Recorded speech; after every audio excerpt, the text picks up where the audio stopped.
This is Searching the Scriptures Devotional number 55, and we've been looking at some of the characteristics of God's nature this week. And today we want to look at His wrath as well as His mercy.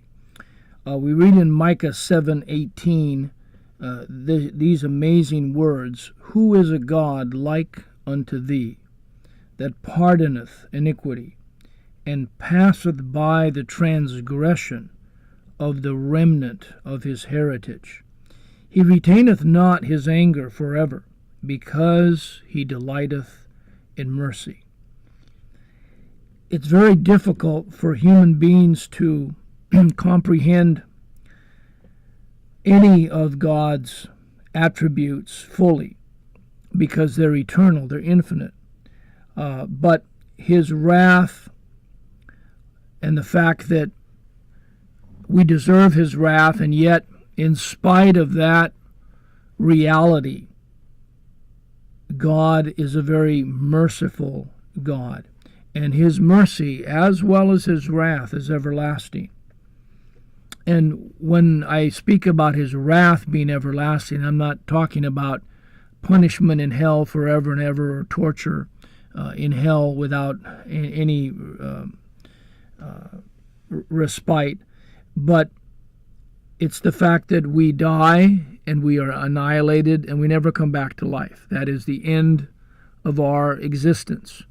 And when you put that on the timeline of eternity, it's almost inconsequential. But God's mercy goes on forever and ever. And that is the wonderful hope that believers have. Even though we have transgressed against God and we deserve the punishment, death, and annihilation, yet God has granted mercy. We read about these divine characteristics in Psalm 89:14. "Justice and judgment are the habitation of thy throne. Mercy and truth shall go before thy face."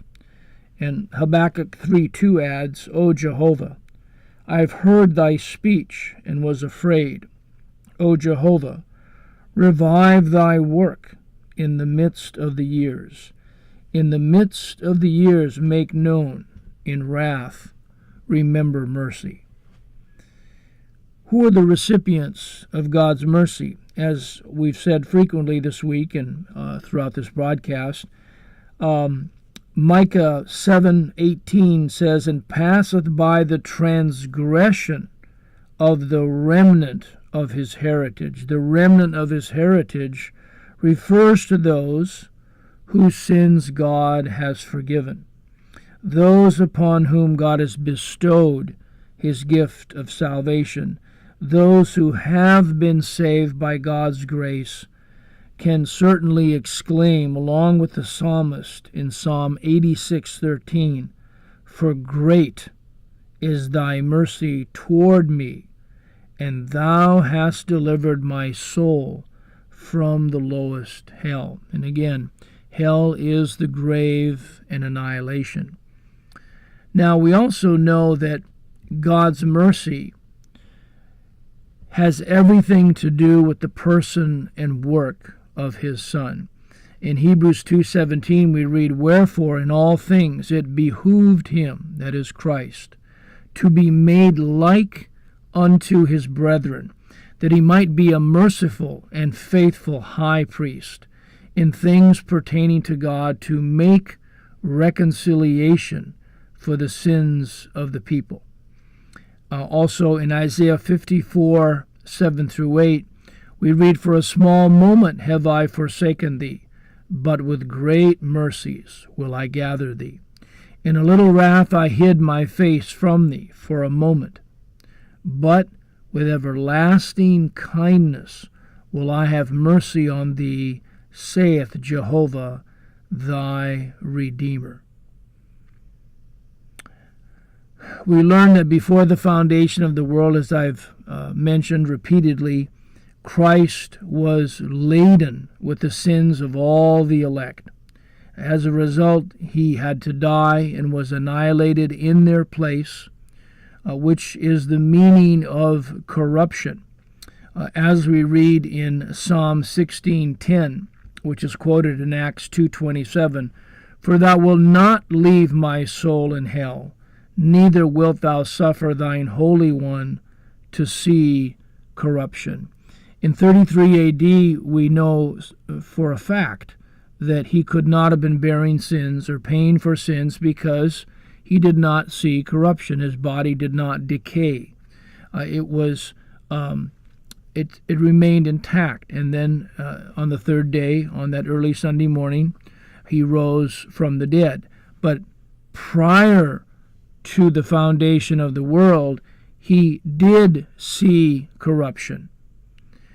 He had to be annihilated. But then, because he is the very essence of life, he could not remain in that state. He's greater than death, and so he rose from the dead. And we read about his resurrection, highlighting his own resurrection, highlighting the Father who rose him from the dead, who raised him from the dead, and highlighting the Spirit who raised him from the dead. All three members of the Trinity were responsible, we read in the Bible, for raising him from the dead. And of course, this was beautifully expressed in the cross and the events leading up to the cross in 33 AD to give us additional information, since nobody was around prior to the foundation of the world to witness these things. And so when Jesus makes a statement like, my God, why hast thou forsaken me?"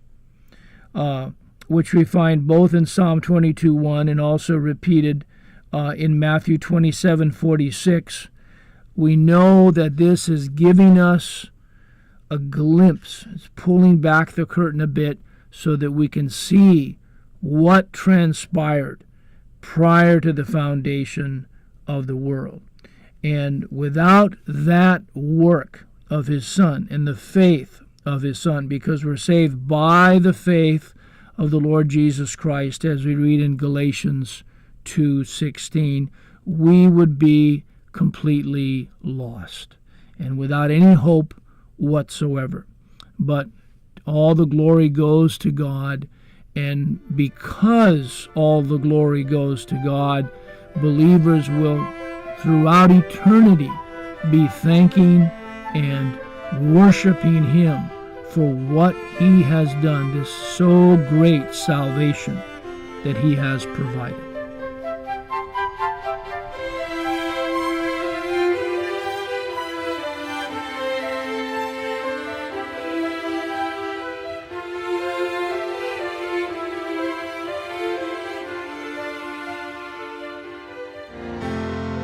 Oh, clap your hands, all you people, shout to God with a voice of triumph, for the Lord Most High is awesome.